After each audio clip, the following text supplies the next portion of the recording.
Good morning बच्चों। आज हम साउंड ऑफ वोवल आई करेंगे।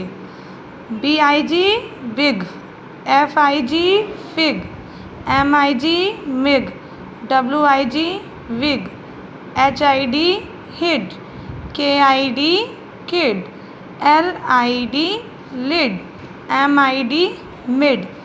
ऐसे ही ये सारे हैं, आपको पढ़ने हैं।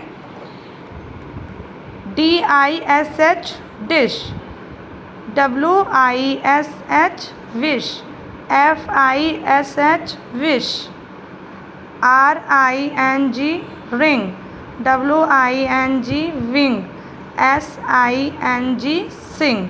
ऐसे ही बेटा आपको ये सारे रीड करने हैं, ठीक है। अब हम चलते हैं साउंड ऑफ ओ पे। Sound of vowel O. COB cob, GOB job, MOB move, ROB rob, COD cod, NOD nod, POD pod, ROD road.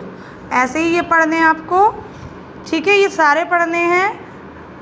CROP crop, DROP drop, SHOP shop, STOP stop. ये भी आपको सारे पढ़ने हैं और इसके 10 words आपको कॉपी में लिखने हैं, ठीक है।